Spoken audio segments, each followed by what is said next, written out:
Hi, I'm indie fantasy author Melinda Kucsera, and in this episode we have Kate Seger, and she's joining me to talk about her book, Beauty and the Necromancer. So welcome back, Kate, and let's talk about Beauty and the Necromancer. Thank you for having me. I'm excited for this book and to be here.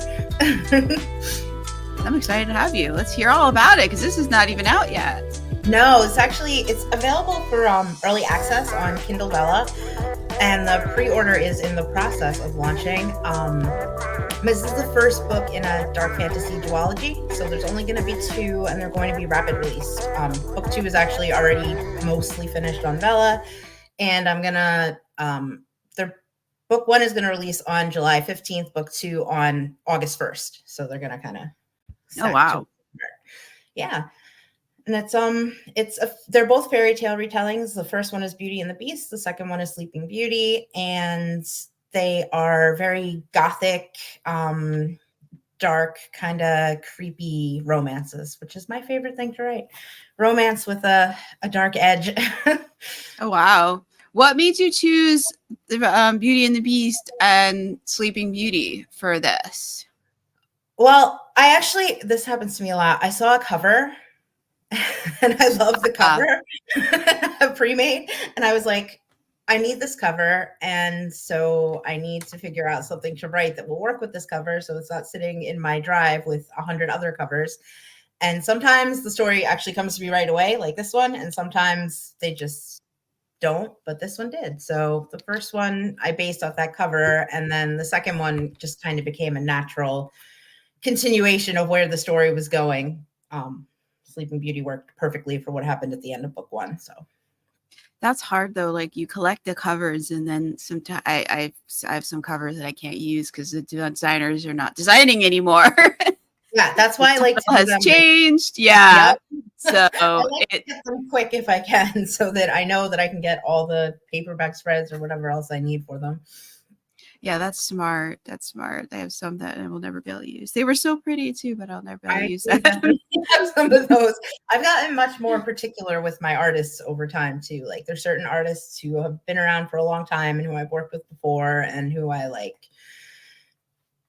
feel more comfortable buying a pre-made from, because I'm like, oh, like, I've been buying covers from this person for 3 years, so there's a better chance that they'll still be here next year than some random person who just popped up on the scene yesterday, you know? Yeah. And I think for like some authors change covers frequently. So for them, like, getting getting a cover from a designer who just popped up on the scene yesterday is fine if they're going to change it in 2 months. Because like, there's some people who are like, well, I like it for now, but I'm not sure if that's the forever cover.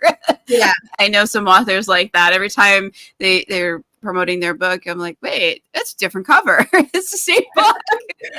I don't do that often, but my first 2 books that I ever published, they had character covers. And then the object covers got so popular, I was like, so I've had these for a long time, and this is not really the trend anymore. So maybe we'll just jazz them up. And I think that's the only time I ever actually completely switched covers for a series, was those first 2. I've definitely switched a few covers on books and series, but mainly because the designer wasn't designing, and there was a couple of years lapse in between the first couple of books and the next ones. And I'm like, oh, okay, well, we can no longer get the same type of cover we were doing because they're not designing anymore. So they completely fell off the face of the internet. I have to find something else. Yep. That happened to me once too, with Out of New York City, and I just had the whole series redone from scratch. It's rough. Yeah. And then you're like, oh, now I have to spend hundreds and hundreds of dollars because I cannot track this person down. Yeah, not fun. But we're going to talk about something that is fun. So let's talk about Beauty and the Necromancer. Sorry, we got off on the cover tangent. Touched a nerve. To cover people together. Touched a nerve. I might have some trauma from book covers. Let's bond over this. Right. I think the most dramatic was there was this beautiful cover that I wanted so badly, and this is back in 2018 when they were doing the cover auctions, and you could not get a pre-made cover. Like, it was hard to get from the big designers because everything was released in an auction. And Mm-hmm. the cover that I wanted so badly went for $2,000 in the auction. And I was like, Oh. I can't. The minute it got over $300, I was like, I can't bid on this anymore.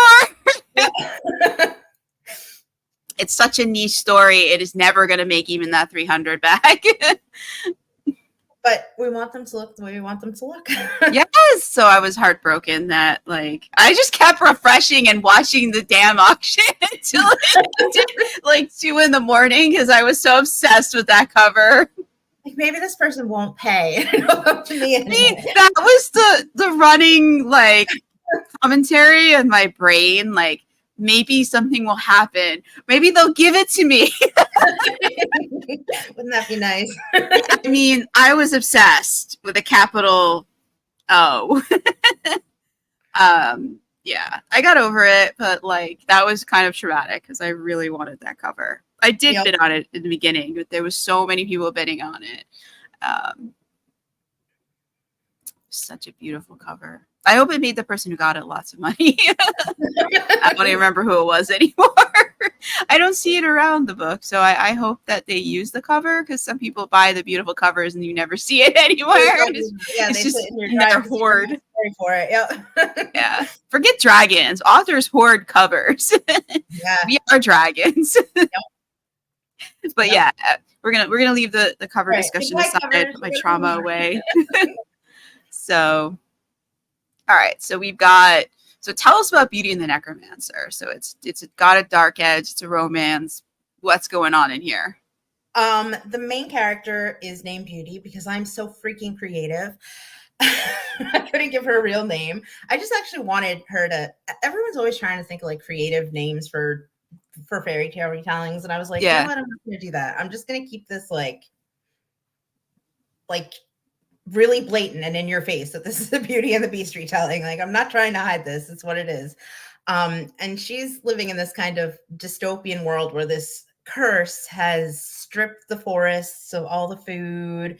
Nothing grows. Everyone's starving. There's no work for anyone to do because there's just everything has basically been wiped out by these floods and plagues that were caused by this curse. And she's desperately trying to feed her family. Her mother is very sick. She has the plague. Her father has taken to drinking to cope with his pain. There's stuff falling. To cope with his pain over her mother's illness. And she's just trying to keep everyone alive. And she goes to this, I'll keep the spoiler for you, but she goes to this kind of wise woman who lives in the woods. And she's like, is there anything you can do? I'll do anything. And she's like, well, there's one place you can go, but you're really taking a big risk if you go there because that's where the cursed necromancer is.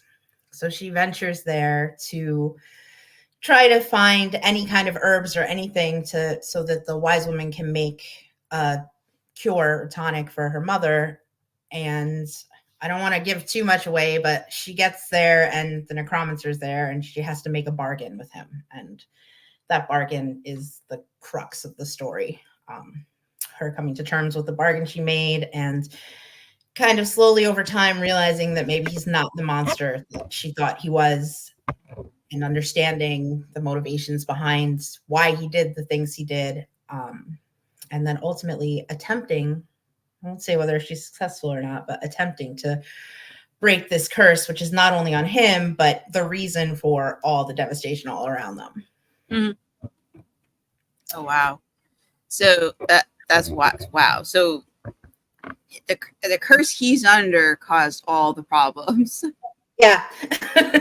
Who cursed it? Like, what did he do to this person? I can't answer that because it's a key, okay. A key plot point. So if I tell you how this curse happened, I give away like a major part of the story. So you have to read. Okay.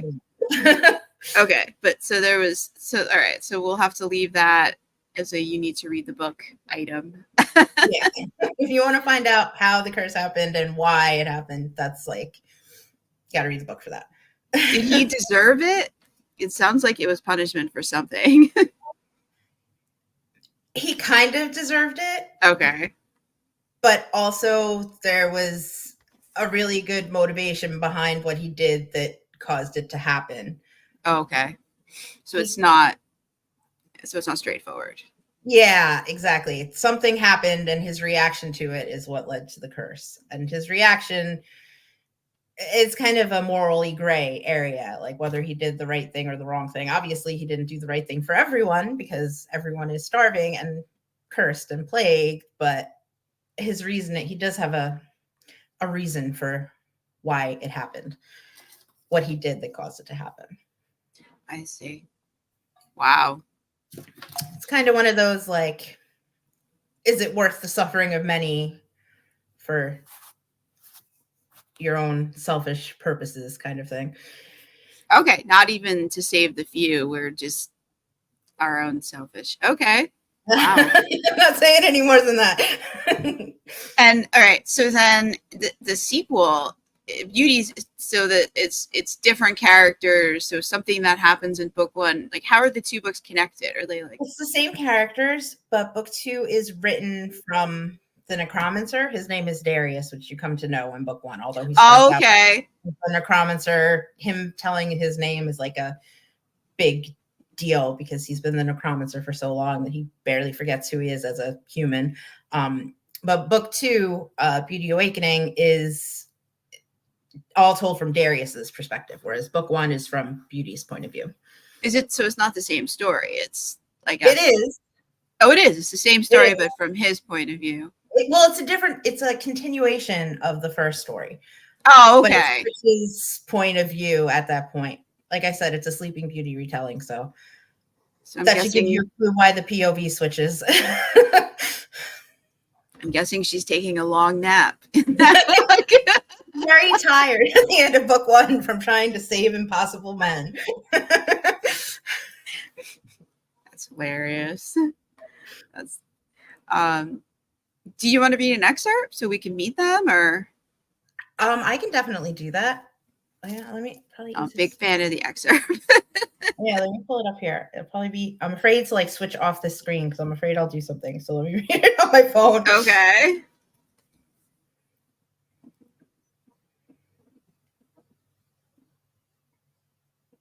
It's loading.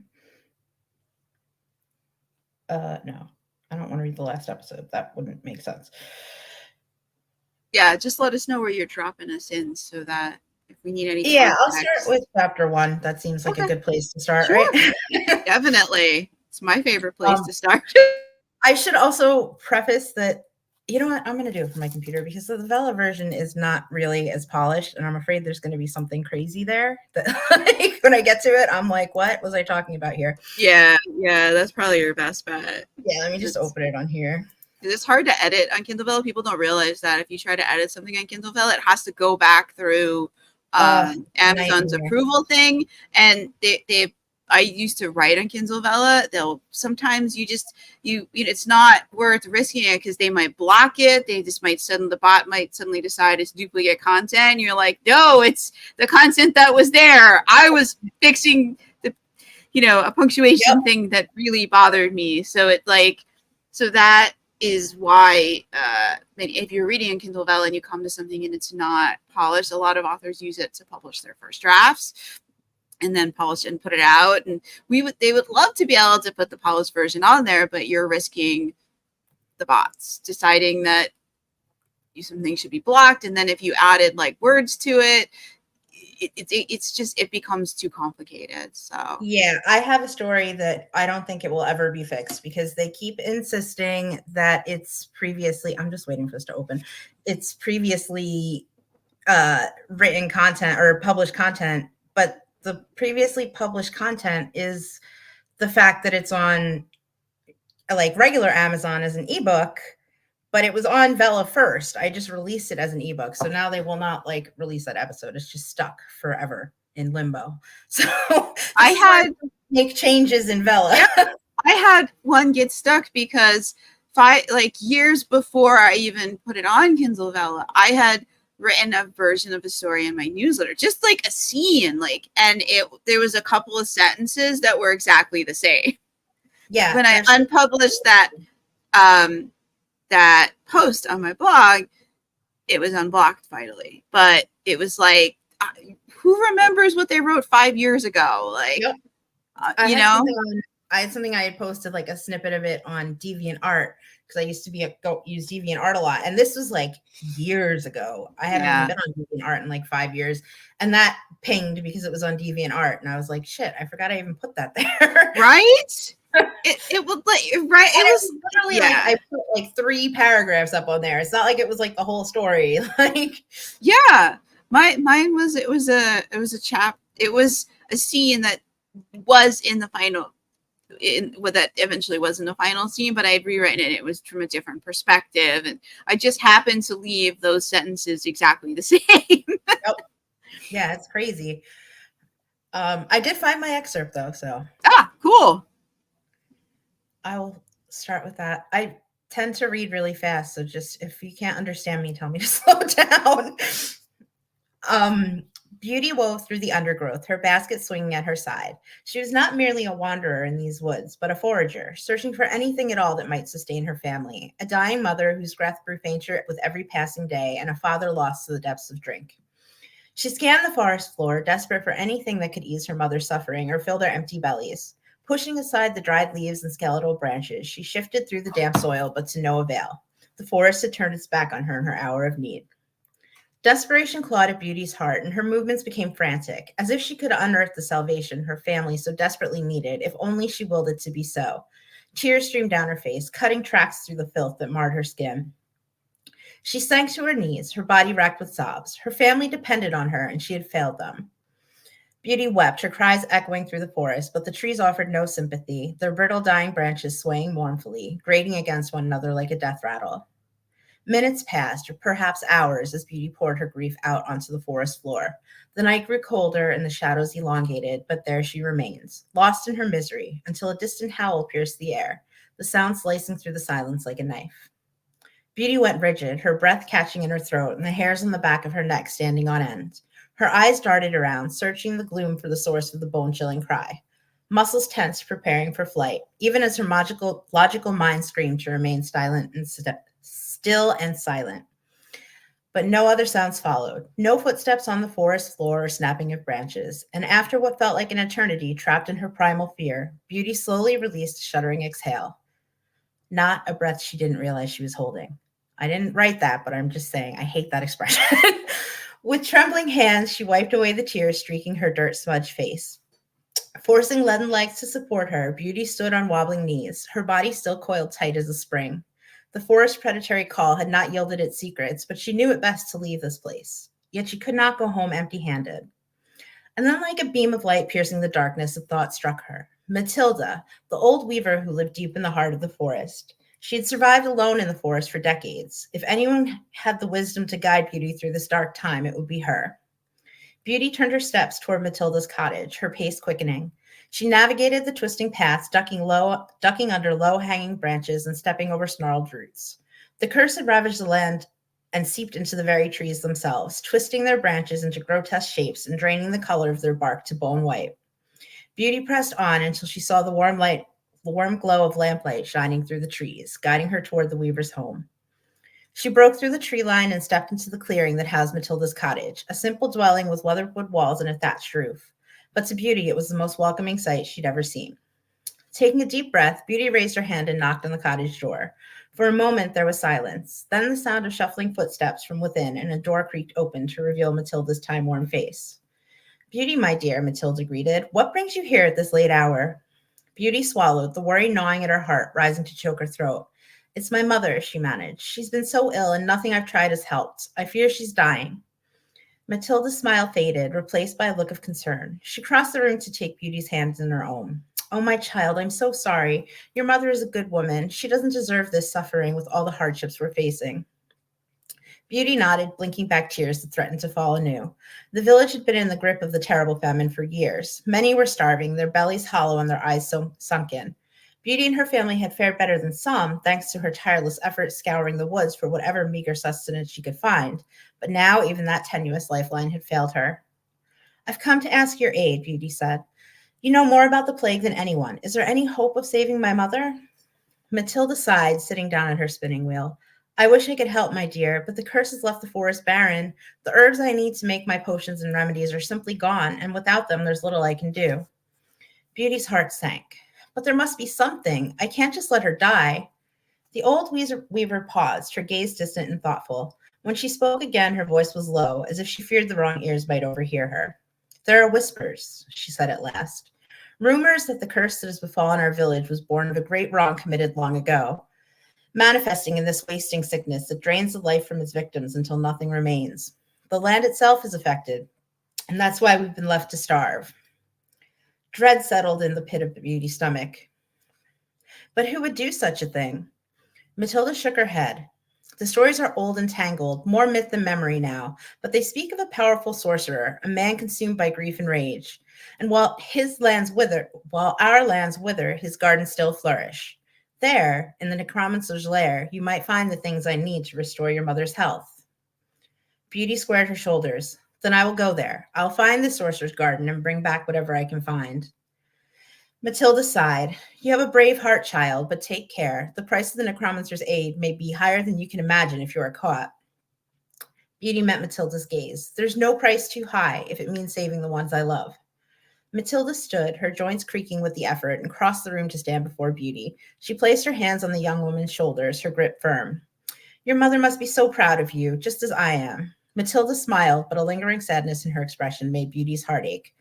I've watched you grow from a child to the young, selfless woman you are now.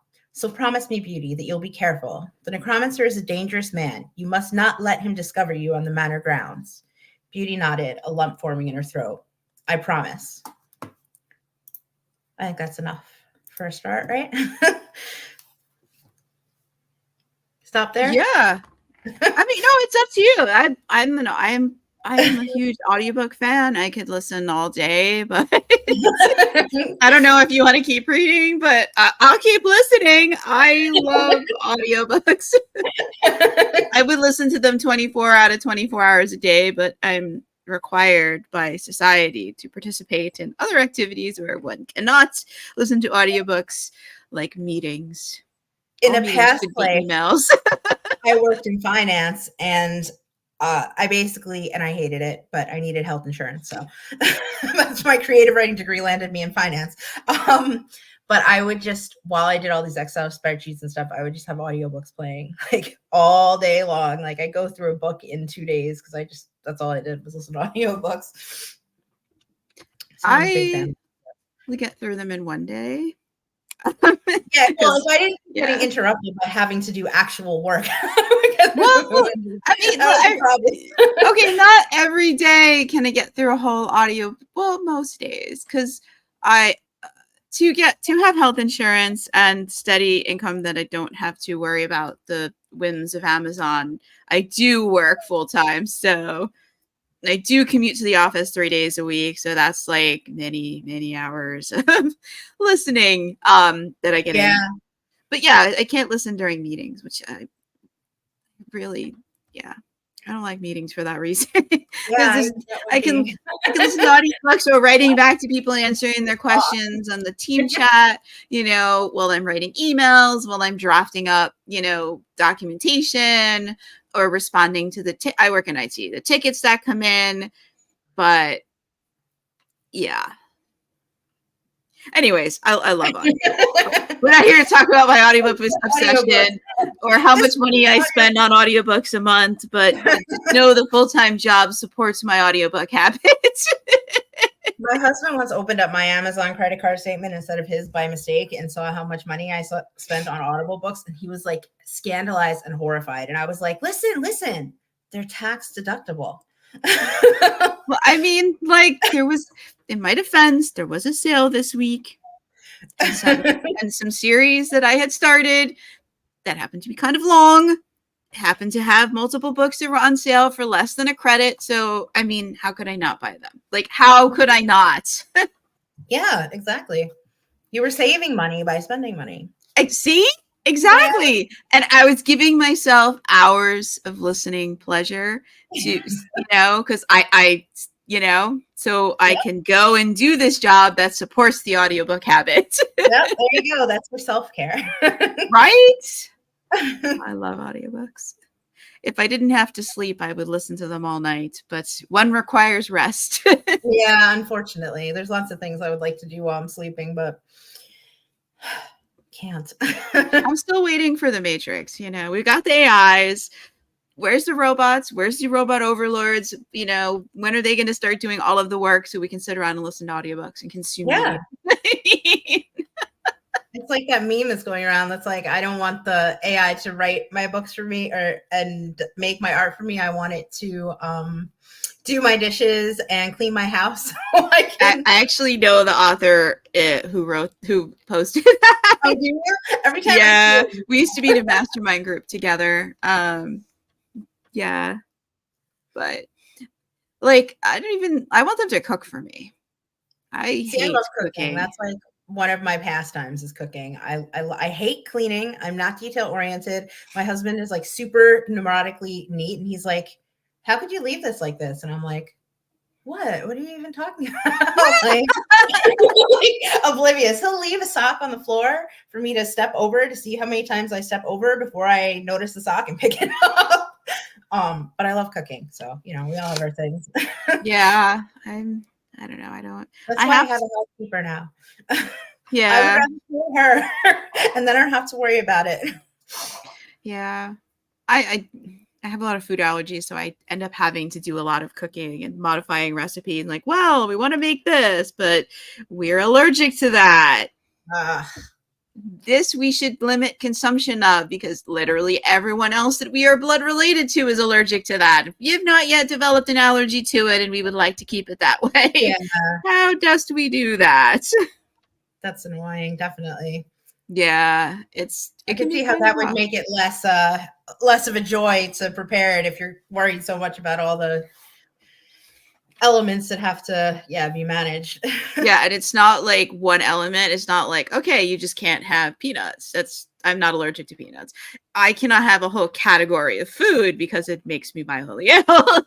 So like that makes it even harder. I can't consume any sort of dairy whatsoever. So that makes cooking sort of challenging because I can see that. they put it in everything. And I don't like most of the plant-based vegan varieties that are meant to replace it. So I'm like, okay, well, we have these options, but we hate all of them. And we really don't want to buy a container of this to put a quarter of a cup of this thing in there. Is there anything else we can substitute?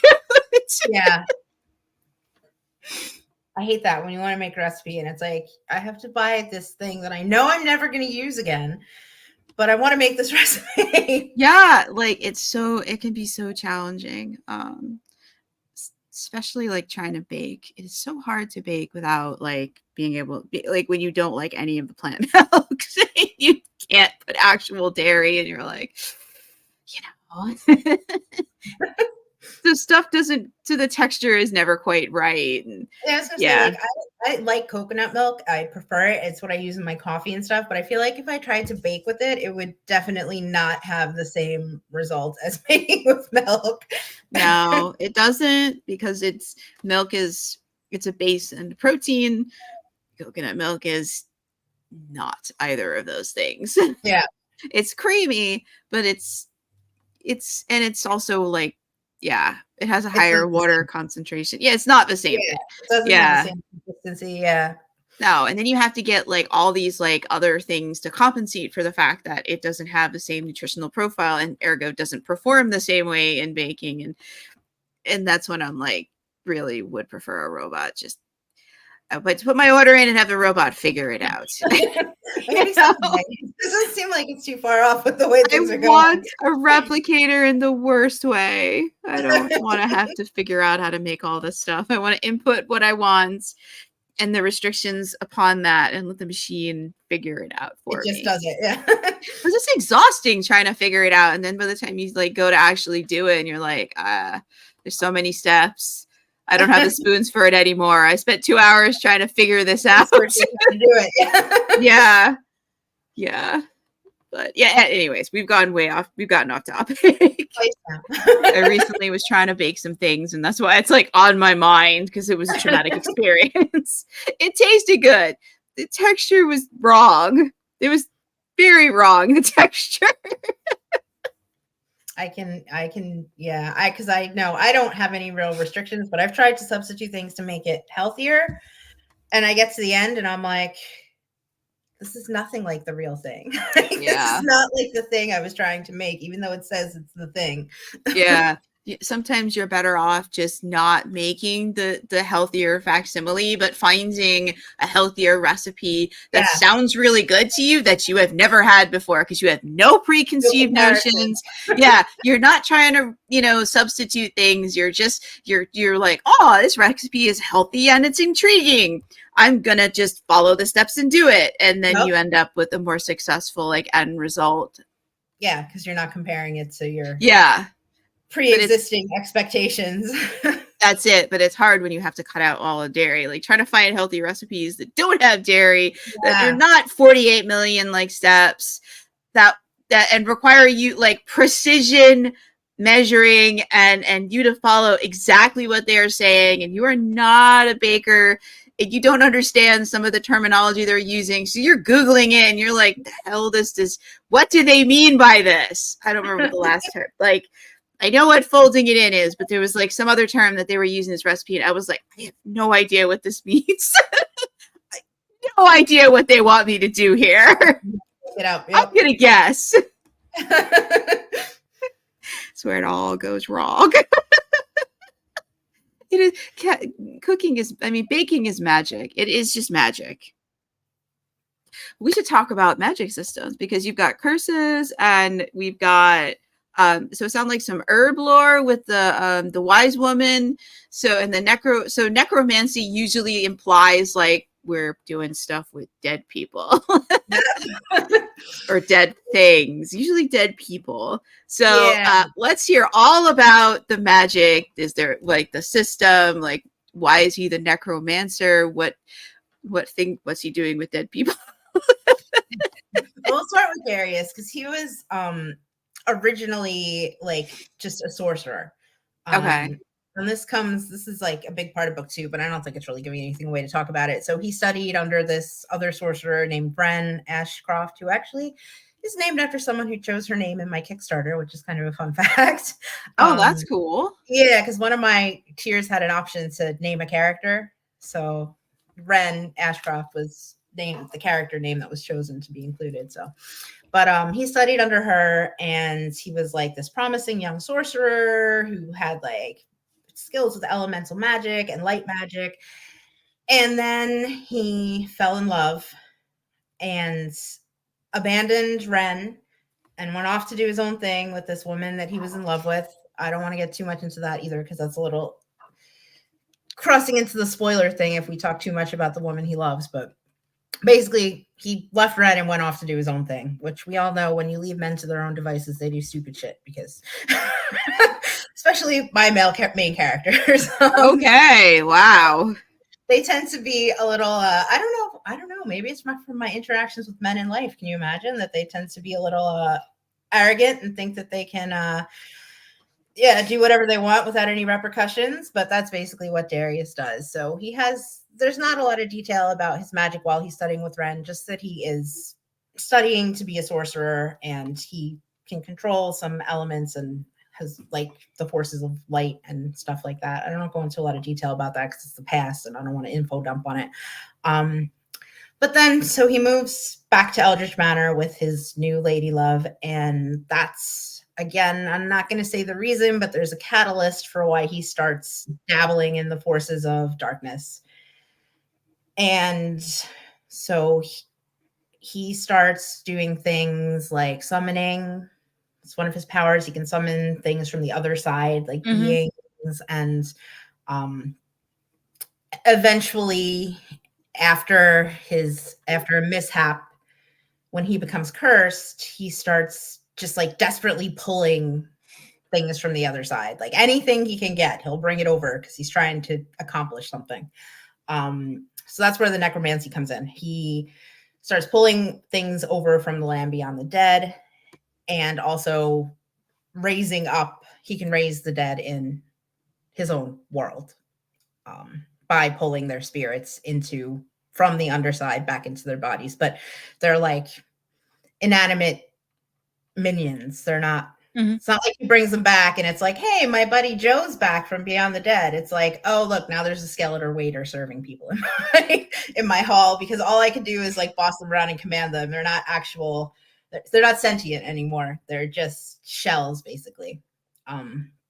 So that's Darius's deal. He can summon spirits, or not even spirits. He can reanimate corpses by pulling their energy back from the underworld. And in book 2, they have to go on a whole long journey into the underworld. So it's interesting to see how him pulling like those spirits back to the mortal realm from the underworld comes back to bite him in the ass when they wind up in the Ooh. underworld. Yeah, so that's Darius's basic deal. And then the herb lore is just, it's pretty generic. It's just your generic like, oh, like bring me these plants and I can make a potion that will help save your mother. I don't get too crazy with, I know like I've read some books where people name all their plants cool things like the ashes of Luna that are on this plant. I'm just like, go bring me some flowers. So You know, the ones you brought me in the prequel that doesn't exist. yeah, exactly. The ones that I asked you 4 or 5 days ago. Yeah, the land is dead, so any flower will do. Just go find a flower. Yeah, it just needs to be alive. Exactly. As long as it's green and growing, it'll work. But I think that if everything is dying, like bringing anything that's alive, like I could see that being like her not being too picky, because there's not much to pick from. Right, exactly. Like if you're starving, you're not going to care whether it's like an orange or a banana. Yeah. It's fruit. It will be good for me. Yeah, she's like, we'll just make do with whatever you bring me. Yeah, exactly. Yeah, so that's really the main magic is Darius's magic, and how it comes kind of back around full circle on him. Yeah. So Beauty doesn't have any magic or anything. Sort of. She doesn't know she has any magic. We'll put it that way. Okay, that's cool. I like when characters have magic and don't know it, and it's subtle. Yeah, she can. She is magic, basically. We'll put it that way. Beauty is like a magic of her own that only she can be. That no one else in the story could do the things she does. But it's not like a casting spells kind of magic. Okay. So, in this world, so we've got, it seems like we've got their Beauty's home, we've got Eldritch Manor where Darius is chilling out, and we've got the Wise Woman's homes. Or any other cool locations? Those are the 3 main locations. Darius does have to kind of journey to get back to Ren. It's kind of a big deal for him because he hasn't left Eldritch Manor in who knows how many centuries, and now he has to save Beauty. He has to go back and kind of come crawling back to Ren and be like, you were right. So he kind of travels the world a little bit to get there, but it's mostly just like snippets of like, here's the forest and here's the mountain. You know? Okay. So it doesn't sound like the world is a significant like place to having a role in this. It sounds like it's mostly which is cool. Like some stories are character studies, and that makes them awesome. And some stories are Dune, where the character is just kind of there, but the world is the character. Yeah, I tend to be very character driven. Like, I like, some elements of world building, obviously, to like set the scene and make it feel like it's not happening in a void. Bless you. But yeah, the characters are definitely the focal point. And there's the underworld where they have to go, and that's like, there's a lot of interesting things in that. I think in book 2, the world itself gets a little more attention than in book 1, because then there's like, they have to cross a river that's kind of like the river Styx, and like with a boatman, they have to, there's assorted tasks Darius has to complete in the underworld that all have a different place, like a temple, that kind of a thing. So it gets a little more into the like scenery in book 2 than book 1. Book 1 is 90% of it is in Eldritch Manor or the forest or Beauty's village. Okay. And what was I going to say? So it doesn't sound like we have any monsters or creatures that we should to talk about. Unless There's the like necromancer counts. If this is based on Beauty and the Beast, like, is he human? he was human at one point, and it's kind of one of the points of the story is for him to like he turned into basically like a monster. Like he doesn't have his heart anymore.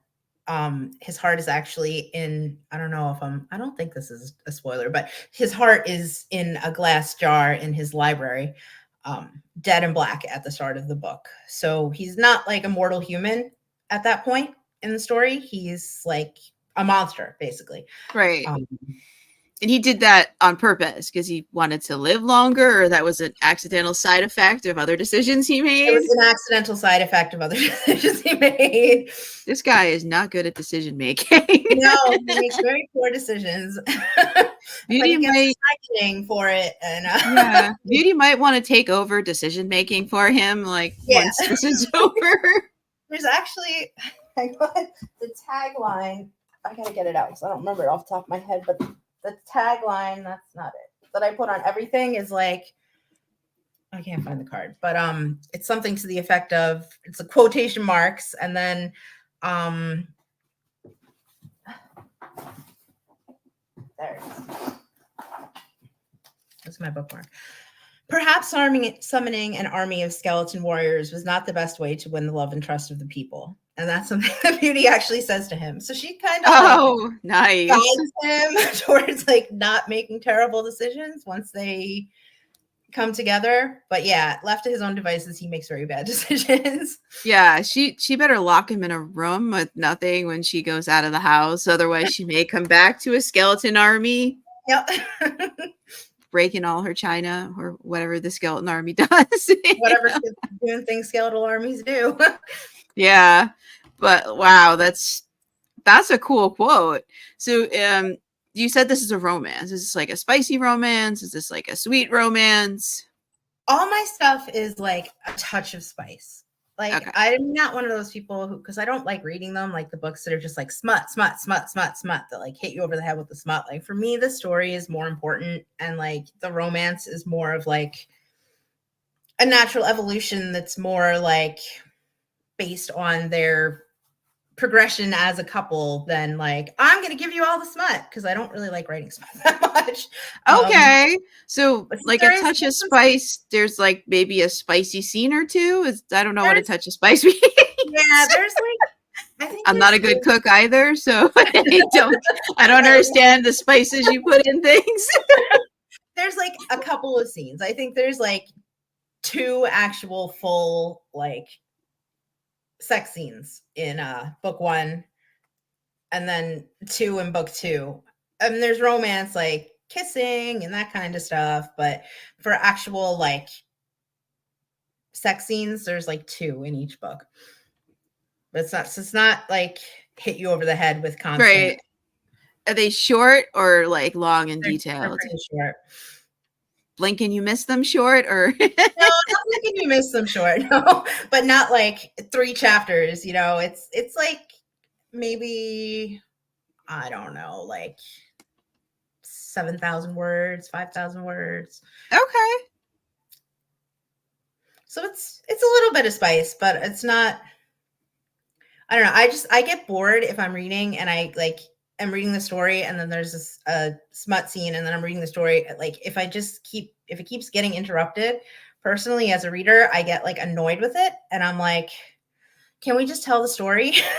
Yeah. Yeah. I don't read books that are primarily romance for that reason. I just find the sex scenes very boring. A lot of them are the same over and over again. Well, that's exactly what it is. Yeah. It's all the same anatomy. I mean, how many different ways can you do it? Yeah. And that's why, like, I mean, there's the 2 in Beauty wind up being really different, because one of them is like a dream sequence where like the rules of the real world don't apply. Like at the time he can't even touch her, but she dreams the scene where he can. So a lot of my like spicy writing is more towards the like, I don't even know how to explain this. It's not about anatomy. Oh, Like it's like the anatomy is emotion. sometimes mentioned, yeah, but it's more about like the emotion behind the anatomy, and like so the anatomy is there, but I don't, because it bores me to focus on, like I know how it works. Like, I don't need to write about or read about all the body parts and all the places they're going. Like I think one well placed like scratch of nails down a back is more effective than me reading about like everywhere everyone's hands are going. Right, Um, right.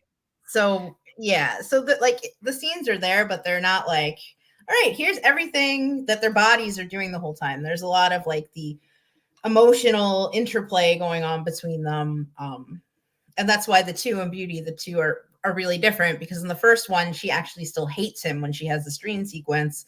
And then the second one is when they're like madly in love with each other. So they're like almost like me other opposite sides of the mirror, the two scenes, like the I hate you sex scene and the I love you sex scene. Oh wow. That's quite the dichotomy right there. That's pretty wild. Yeah. I usually skip the sex scenes in books. I I will read some of them, but I can only handle so much, and I have to feel like there's a reason why it's happening. Like if it's happening just for the sake of happening, I'm not interested. If they've been like trying to reach each other for so long and finally they fall into each other's arms, then I'll read it. If it's just like they ate lunch and now they're doing it again, I'm like, can we just get to dinner time? Yeah.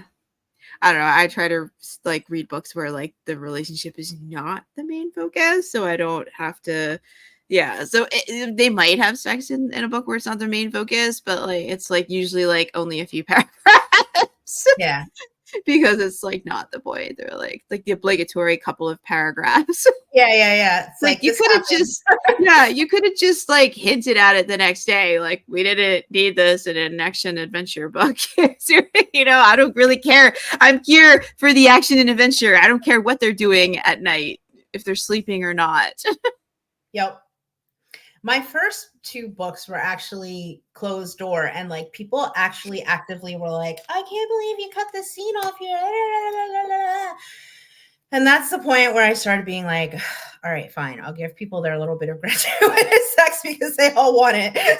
So, You're like, I'll open the door a little. yeah, exactly. I'll crack the door. I'm not going to throw it open, but I'll crack it for you guys. Right. Wow. Let's see. We talked about the magic. We talked about the worlds. We talked about the relationship. Did we hit everything? I feel like we might have. Okay. I can't really. Yeah, I think we pretty much covered the story. Yeah, I still think it's interesting that we went with Beauty and the Beast, and then it transitions to Sleeping Beauty. But it makes sense. There's a beauty in each one. I have a plan. I haven't started this yet, but I already have my blurb and everything because I'm a weirdo who writes my blurbs before I write my stories. Oh. They change, but I do write my blurbs first because like I feel I don't do any pre-outlining or pre-writing at all. I'm like very much a pantser. So I feel like writing that like initial blurb, even if I wind up changing it at the end, at least gives me like The a direction. backbone. Yeah, like it gives me like a goal. skeleton to flesh out. Yeah, even if it's only like 3 paragraphs and in the end it's completely different. That's like my outlining is writing like a preliminary blurb, but tangent. But I like after that though. I like that this that is series, your gone. yeah, that's how I do it. After the series, I'm gonna do one that's the Princess and the Pea that transitions into the Snow Queen. So I'm into these fairy tale duologies lately. I'm sure I'll get tired of them, but they're my current thing. No, and that's a cool thing to have. As a neurodivergent person, I tend to get on like a thing and then I'll like just stay on that thing until it wears out its welcome and then I start the new thing. And right now the thing is the fairy tale retellings. No, that's cool. I don't have an excuse for why I'm obsessed with the things I'm obsessed with. I love that neurodivergent people like, you know, that's my hyperfixation right now. And me, I'm like, I have no way of I have no way of justifying why I keep writing the same thing, why I like writing a certain thing and won't write anything else. I I think I had just like what we like, and I'm still working on like my Fae Fantasy World, which has like 7 books in it right now, and I still am working on that. Like I have another one coming out in December. But yeah, that was like 3 years of only writing about like fairies, and that was like my obsession for like 3 years. And then I was like, all right, I'll the finish obsession these is fairy over. books. Yeah, this is over, and now this is like a struggle for me to finish the last book in this series because I am over it and I'm ready to move on. So I'm slowly Yeah. trudging my way through that. But yeah, that obsession is dust in the wind, and now I'm onto fairy tales without fairies in them. But like the original fairy tales didn't always have fairies, so I think we're good. I don't think Yeah. people expect there to be fairies in every No. fairy tale. I Yeah, think the Brothers Grimm set the expectation that there aren't fairies in every fairy tale. exactly.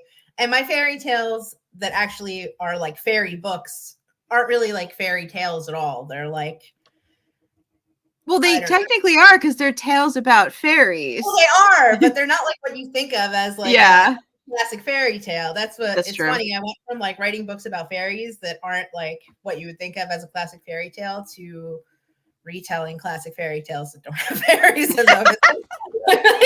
Did like a loop That's de so loop. fun. That's It's the so same fun. style, but done in a different way. That's so fun. I had someone I was talking to an author yesterday on here who had wrote a book about a military unit called the Dragon Legion, but there's no dragons. So I feel like that's a common thing for authors that will sometimes have X, but it doesn't actually include X, Yeah, exactly. which is fine. I like to be literal about things, so I tend to try and name the book exactly what is inside. Well, I named mine Beauty and the Necromancer, and I don't think Yeah, you get any more. This is what you're getting. yeah, The yeah. Beauty Awakening. That's true. That's true. And what is the sequel going to be called? Beauty Awakening. Beauty Awakening. That one And doesn't then the hit you on the series. head. Yeah, exactly. Another hit you on the head. And then Monsters and Maidens is another hit you on the head because it's literally a monster and a maiden. No, but I think that's good, like for the title to like say something about the book. I'm a It big makes me a fan of book. them. Yeah, and the title like tells me what it's about and it's something I like I'm going to be personally pretty quick to pick it up. Like if I saw a book called Beauty and the Necromancer, I would be like, "Oh, cool. This is going to be like something with like a necromancer in it." So I'm going to read it because I like necromancy and I think it's a cool thing, you know. I mean, I don't like practice it or anything. I don't have any skeletons wandering around my house, but But if you were living in a fantasy world, you would most likely be a necromancer. probably yeah. But I'd Well, probably that's be a cool. terrible one. I'd Yeah, probably screw it up all the time and yeah. I would be a mage. I would have to be. That would be my job. Just roam around, make magic. Yep, I played Shadow Priest in World of Warcraft, so everything tracks. Yeah, I always play the mage in any video game. I don't play many video games. That's not my fixation. I can't play. Yeah, I did my time with that, and it eats too much of my time. I just I'll play a game, but like after like a half hour or so, I'm like, it's not an audiobook. The story Yeah, is not progressing. I get bored with the puzzles. I don't have the patience to like try and like, you know, figure out how to get through the dungeon. I want to, and there's no like, there is an overarching story, but it's go your it's own like way, and piecemeal. Yeah. we're not. Yeah, it's not like listening to a book, and so I get No, annoyed, and I'm like, okay, I'm gonna go put on an audiobook and go do something else. yeah. I used to be like really into World of Warcraft because like my boyfriend at the time played, so it's kind of like our thing we did together. You know, like Mhm.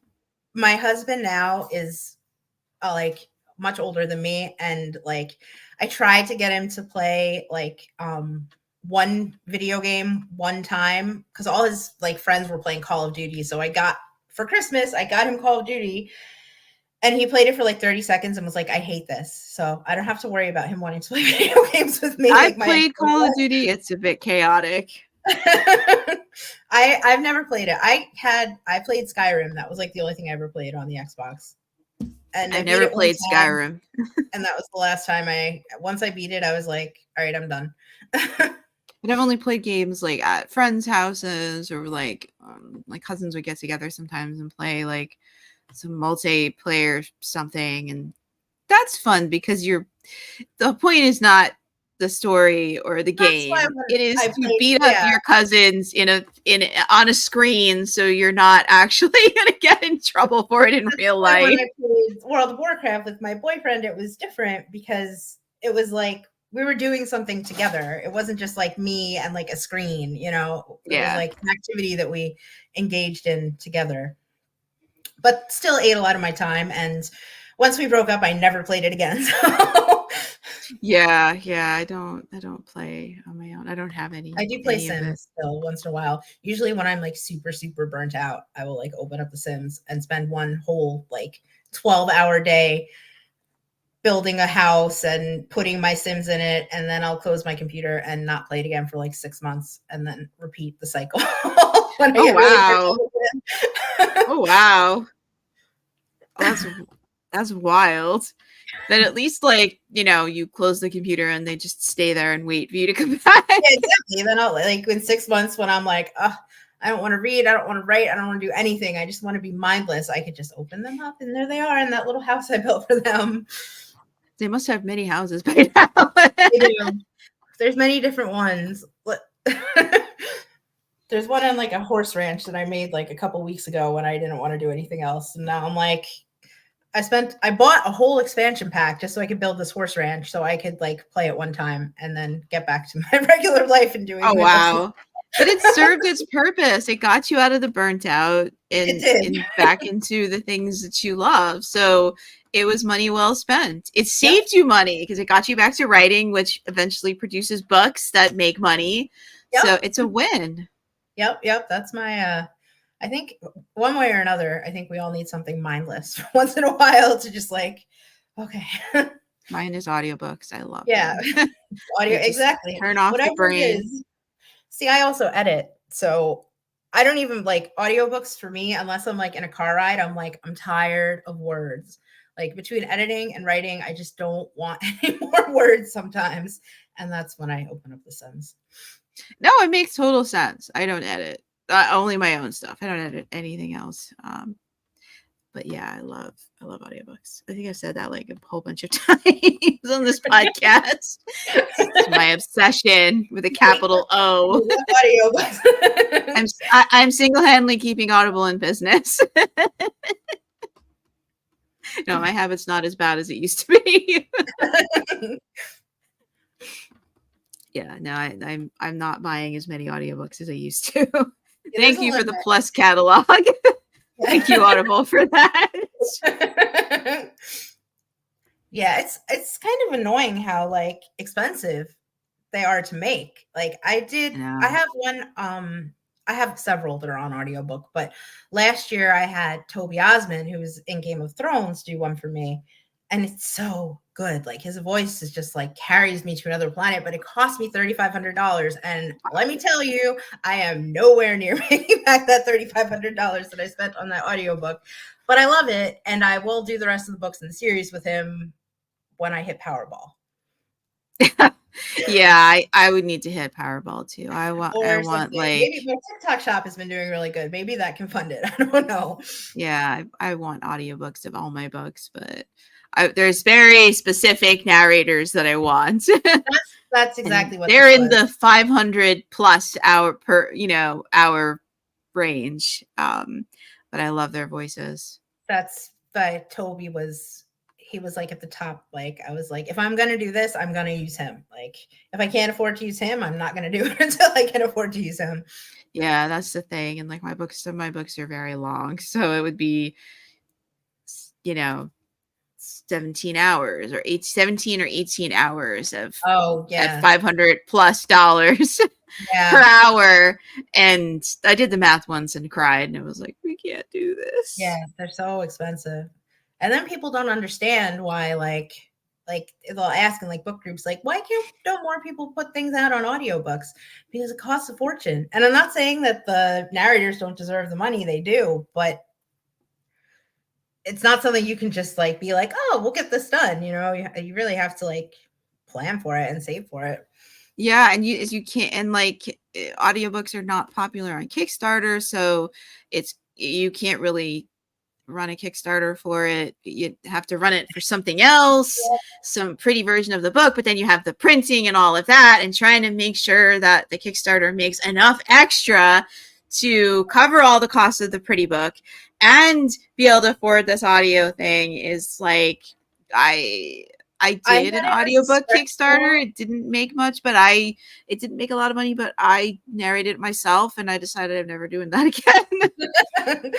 I had it as a stretch goal, and people were actually like, "Can we switch so the one after it comes first?" Because they preferred to have the paperbacks with double-sided covers and edges. And they wanted the special edition paperbacks more than they wanted the audiobook, and I was like, "Fine." So yeah, they're just not that into that on Kickstarter. No. And there's not like a way to raise money or like there's no guarantee when you produce the audiobook that anybody's going to buy it. Yeah, That's why I won't do it. It's such a that's the thing. I huge spent like cost. $3,800, and I think maybe I've made like 1,000 back, and that's over like a year. So it's you don't make it back right away unless you I don't know. Maybe there's some way to do it, but I haven't figured it out. Yeah, yeah. I don't know how you Yeah. find that market and really like tap it. I don't know if the market's just not big enough or if I'm just marketing the wrong I think places. it is, but it's also like Audible is very heavily algorithm driven. Like I was really annoyed because I'm like in the middle of this series that I'm reading right now on Audible, listening to on Audible right now, and when one book ended, the screen that comes up is, "Hey, start a new series," and I'm like, "No, I want to read the next books in the series," and I literally had to kick the back button and then get back to the player and then click it, click to expand the player, click the three little dots to get, view this title. And then once that loads, scroll down to the series thing, click the series thing, scroll all the way down just to find out, okay, what is the next book in the series? Is it in my life? Did I already buy it? Do I need to buy it? And then if I've already bought it, go back to the library. Now that I know which title it is, go back to my library, go find the book, or if I haven't bought it, buy it, and then go back and find it once it shows up in there. Like, it's not easy to get the next book in the series and buy it. That's one of my chief complaints with Audible, because I am a series girly. I love series. The longer the series, the better. And I start series, and unless I hate it, which is like super rare, I will read everything in the series. I may not be able to do it immediately. If the books are very short and very expensive, I have to do it over time because I'll wait for them to be on sale. And if each book is long enough that I'm like, okay, I'll pay, to justify spending $11 or $12 on it, where I feel like I'm getting a good deal, then I will immediately like go buy enough credits and buy the whole darn thing. Just why my finances are kind of scary some days. We won't talk about that. I love audiobooks. But yeah, that's one of my, like, Audible does not make it easy to get the next book in the series, or if you're reading through a series, to find it. They're always trying to push you to read something else.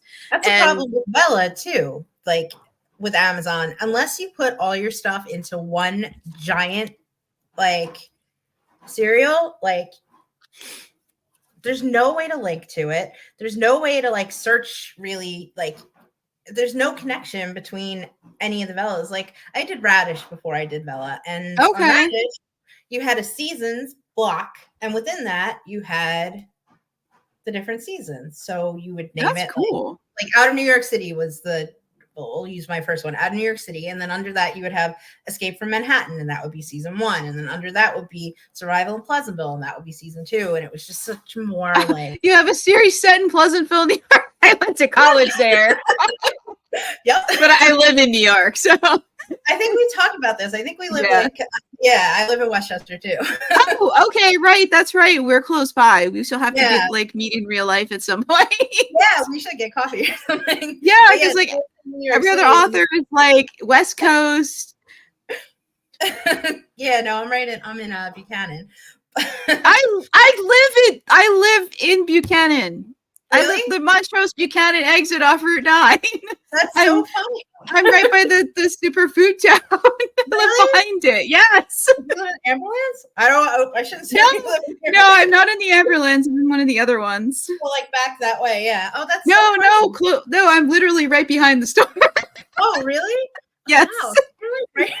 We're like right up the street from each other. Oh my god, or after the podcast, we have to totally exchange information. And if you're close to that, I could probably walk to your house. I'm not that close. I'm by where Hen Hunt High School is? Yes. I'm right by there. You're not far. So not far at all, no. What are the odds? That's so funny. I knew we were talking somewhere and you mentioned Westchester stuff, but yeah, we're like literally in the same town. That's so wild.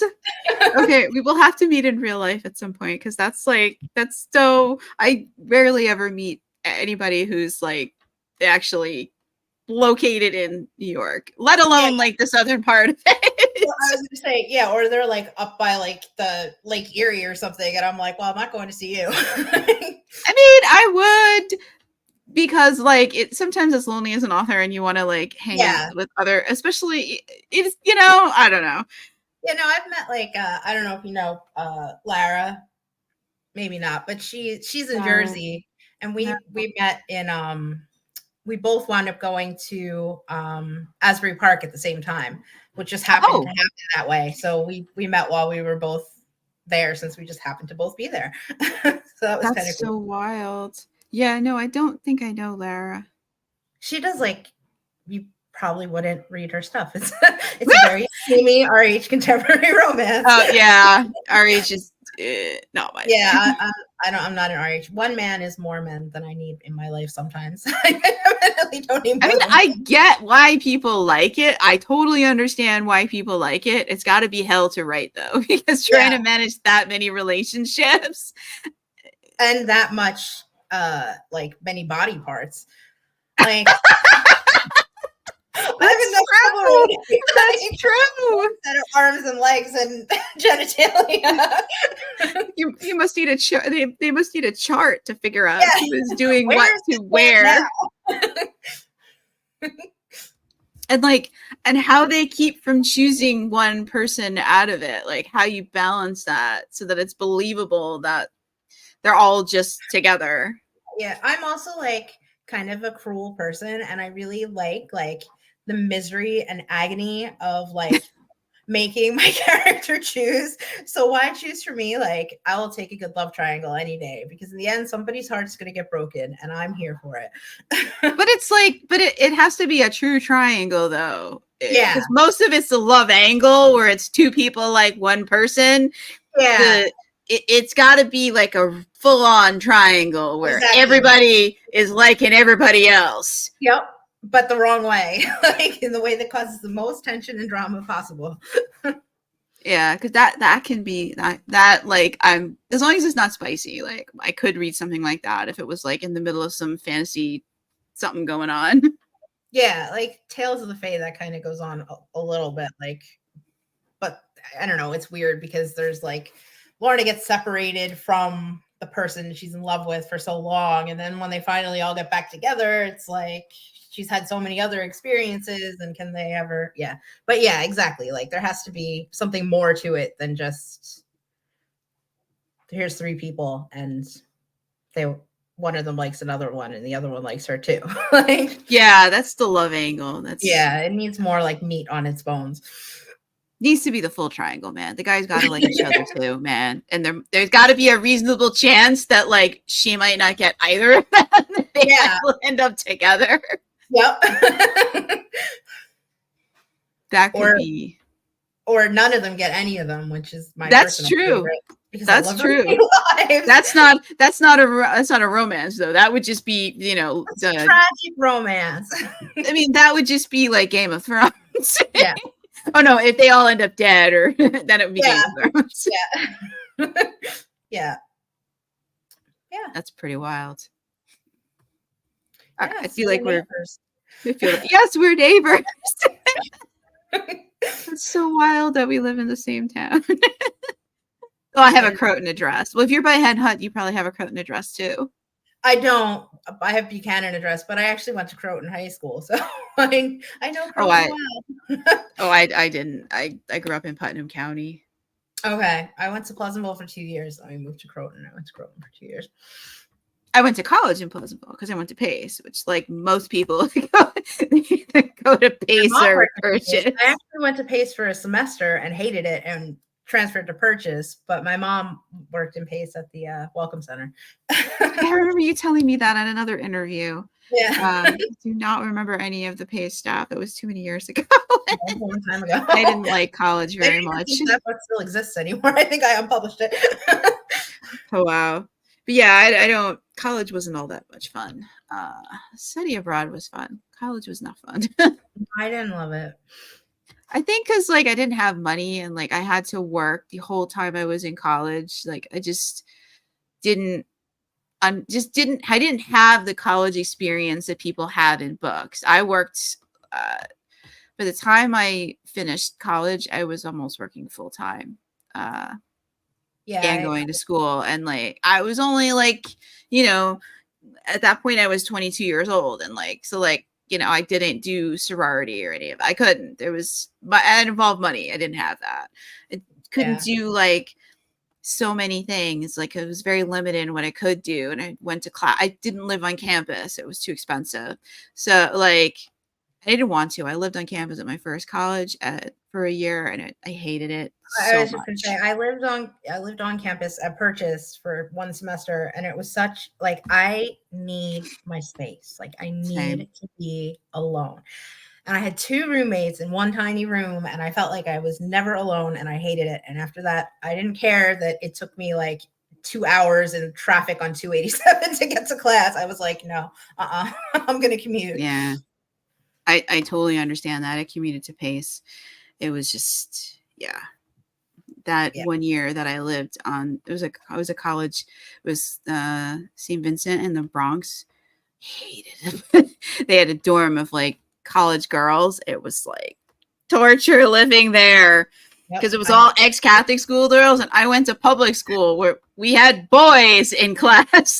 This was nothing new for me. I have brothers and cousins who were guys, and I had friends who were guys, and so like, and they're all flipping out and losing their minds over like there are men and and just there was like you could not walk outside at night because they were flinging the used condoms out. The walk would be covered with them. It was so gross, and you just hear the symphony of creaking mattresses all night long. And I was like, that's crazy. Oh, and like they destroyed the bathroom, like took literal, I think they took literal sledgehammers because they like destroyed the toilets, all the porcelain, and all they just literally destroyed one of the bathrooms. I do not know why these girls did this. We were all fined for it. The whole building, because there was no way to, they were all shared bathrooms, and it was just disgusting. Yeah. I did not have a great college experience. Mine wasn't that terrible, but I hated when I lived there. My one roommate was like on heroin, which was like, like I don't want to be around this. And the other one was just constantly there. And yeah, it was better once I started commuting, but I'm just not like, I'm not a school person. I don't like learning what I have to be told to learn. I like learning on my own time, the things I'm into, whatever I'm hyper focused on today. So it was, I got through it, but it was a struggle. I 100% agree. I did not like the classes either. I didn't like the classes. I was a creative writing major. You would think I would have liked my classes, but like the professors all wanted us to do all this pre-writing and stuff, and that's like not how I write. So I would do the whole project and then go back and reverse outline it just so I could like turn in the outline, and then the project was already done because I had did the project first, so I could reverse outline it because I can't outline to save my life unless I'm like outlining something that already exists. So it's just stressful. That's wild. Yeah, I don't think we had creative writing as a major then. I don't know if they do now, but I majored in English because that was like the only option, and like the only writing class that was available at the time that it was at Hayes was like memoir writing, and I loathed it. That's about me. Absolutely loathed it. I hated everything, all the readings for it. I don't like memoir as a genre. I'm sorry to the Yeah. memoirists out there. It's not for me. But yeah, I don't outline all that well. I wouldn't be able to. I would have to do what you did and then go back and outline it. I would have had to do the same thing. I can Can I write an outline, outline? I can but write I it. can't write to it. Yeah, exactly. The story is not going to be anything like what I wrote in my outline because that's just not what I do. Yeah, no, I would have had to do the same thing.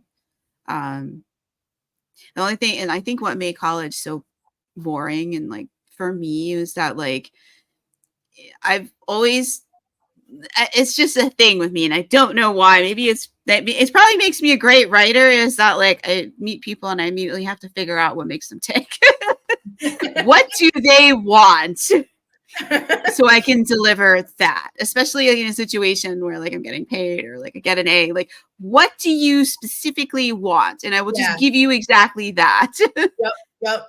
And that's what I would do in college. And like, so like I figured out on day one what the bare minimum is to get an A, and I just do that. And like clockwork, this night my report card was never it was always exactly what I expected because I'd already figured out what I had to do to get an A, and I did it. Yeah, mine was a lot of A's and then a lot of F's because I went either way. Either I would like go all in or I'd be like, fuck this, I hate it, and do nothing, and then have to take something else to make up for it later. So that's why it took me 5 years instead of 4. I couldn't not do that that. many like human anatomy I had to take, and I hated nothing more than human anatomy. The professor was evil. The class was just, I don't like science to begin with, really. Like, not like I love science. I just couldn't be a scientist. Okay, I think it would have been okay if it had had a different professor, but the professor was just like, was all memorizing, nothing else, just bland lectures and memorizing, and I couldn't stand it, and I had to take it 3 times, but I finally passed it. Oh wow. The only course that I did really bad in was statistics because I still to this day do not understand probabilities, statistics. I get the bare basics, which is really all you need in life, but he was a genius at it, and he went off, and it was a whole course on statistics and probability, and I got a C- in it. I did the best that I could, but I just could not wrap my brain around it. Yeah. My brain was like, no. I had to take 1 math class to graduate, and I like eked my way through it because math is not my that was my one math class. It was like it was all that they had. I was like, why me? The one thing I don't understand. The course did not help, but yeah, science was good. I took chemistry. I took a year of chemistry. I actually majored in it for a while, but I just knew I couldn't be in a lab. It would not work. Not to. I like outer space person. That's like the only like science I'm really interested in. Everything else is kind of like, all right, I'll do it because I have to. Yeah. All right, we've gotten way off topic. We should probably like peering in at me like, are we gonna go get lunch? Yeah, I'm supposed to be my parents I think it's later. But yeah, so anything else you want to say about Beauty and the Necromancer or Beauty Awakens, since we also touched on that? I think we basically covered it. Like I said, the pre-order for the actual book should be up any day now, as soon as Amazon gets their act together. And you might have to sacrifice to a couple of pagan gods to get there to move it along. Yeah, I might have to, with the way Amazon is. And I'm doing a Kickstarter for the both books together, like in a duology, like omnibus in August. So for people who are into Kickstarters. Is it going to be one of those pretty editions with like the... Yeah, it's going to have the foil jacket and then the foil case laminate and then edges and interior art spreads, the whole shebang. So are you doing a print run for it? No, I'm using Book Vault. That's who I use. Okay, so how are you? Oh, so you're going to wait for them to get the edges because they don't have it yet. They're waiting for the machine, last I heard. Yeah, but I did the and I did this with my Tales of the Fae books too. Oh, the forced edges. Yeah, the forced edges. I really like the way they turn out. I think they're pretty cool. And yeah, so if they don't have the equipment by the time, if they have it at Book Vault, I'll probably just use the equipment. But if they don't, I'll just do the 4 edges again. Okay. Did you do them? You hired someone to do that for you, right? The forced edges. Yeah, Painted Wings does Okay. it. And also, I actually, for the 3rd book from that series that I got them on, Karen Winters is doing them. So I haven't seen them from her yet, but I figure it's good to have more than one option out there. So yeah, we'll see how it goes. But I like them. I think they're cool like that, and they don't like chip and flake. And like the painted edges, sometimes they're like a little funny. At least some of the ones I have, like that I bought from other people, like kind of like fades off it. Oh, really? I only Yeah. have a couple of books that have the Really? edges, and like 2 of them were like, it's the Lord of the Rings, So that Yeah. was done by a big publisher. By a big So publisher. that's a I think different story. I was gonna say it probably depends on the printer and how their equipment works or whatever. But most of mine are good. But I have a couple that are like kind of like, I don't know, they're not right anymore. So that Well, doesn't happen.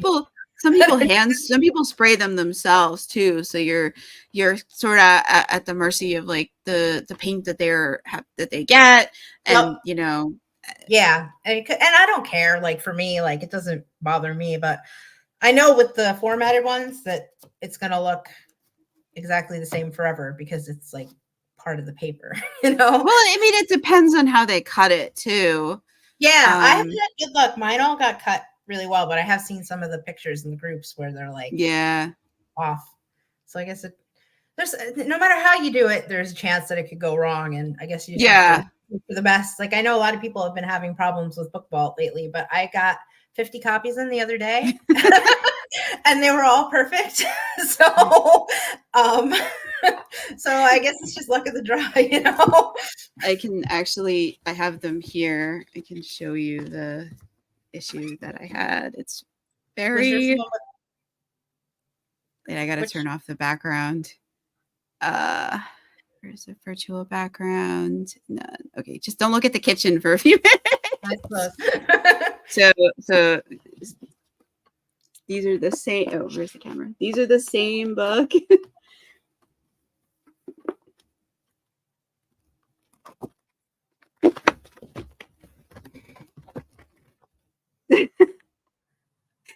Oh, that's This not is good. correct. This is not. Yeah, but Whole book is like that. how did that even happen? They just forgot to put the color on?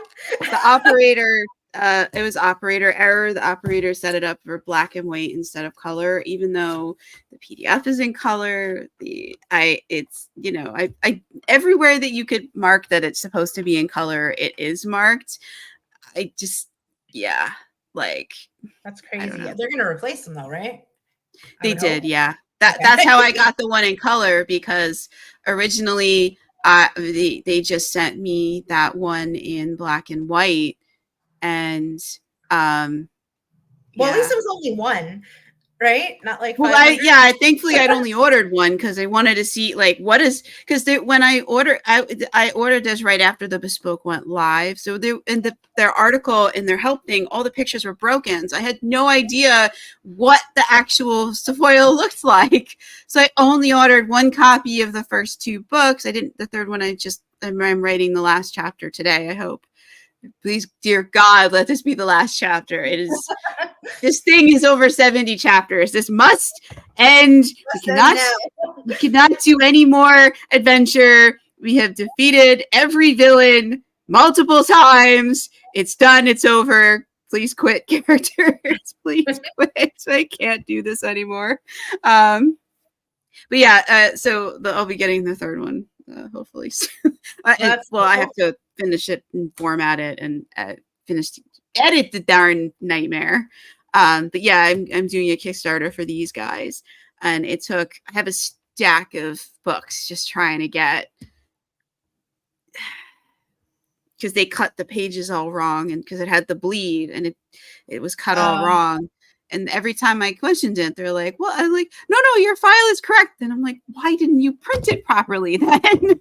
Yeah, it's so weird how some of them are like, I didn't have this problem a couple months ago. I did a Kickstarter in December and the book was full color was not full color, but there was 42 color images in it and with the bleed, and I ordered copies, not a problem. Everything was perfect. Yeah, so came out okay, and but I'm like, and I followed the exact same thing I did for that one. I don't like understand it. I'm worried because I haven't, not worried, but I haven't gotten this one. I got like just this, but it doesn't have the edges. But the edges are like really like elaborate on that one. Oh, okay. Please look okay. Like, because if anything is like off more than a tiny bit, it's gonna look like it's an actual picture, you know? Oh, okay. So, okay. I think that's dangerous. They're in their way to, I got a couple copies just to check out that are on their way to me, so my fingers are crossed. And that's the hard thing too, is that there's no digital proof. You don't like get a picture, like they don't snap a pictures. You have to wait, like you order it and you hope, and you can go through support and ask them, is everything okay, before you make the order. And then you make the order and you wait like a month, and then you like you find out if there's a problem. Yep. I was heartbroken when it came. Like I ordered the book 1 and 2. Book 1 was black and white. Book 2 was in color, like it was supposed to be. And I was like, did nobody check this? Yeah, both set up exactly the same. There isn't any at the moment. I don't think. Just because I didn't go through this at the previous one. I did not expect it. And thankfully I was still writing the 3rd book, so it didn't affect anything. But yeah, maybe they're overwhelmed, and hopefully they'll like get more systems in place now that they're. I hope so. I hope. Otherwise, we'll be looking for somewhere else, right? I genuinely hope so, because I love the fact that with BookVault I can order it and they print it and send it to the customer. But that's also scary because I don't see it before it goes to the customer. Yeah. So if it's supposed to be in color and they print it in black and white, I don't know. You know? Yep. Yeah, I'm afraid to drop ship. Like it worries me, like sending them without seeing that actual book first.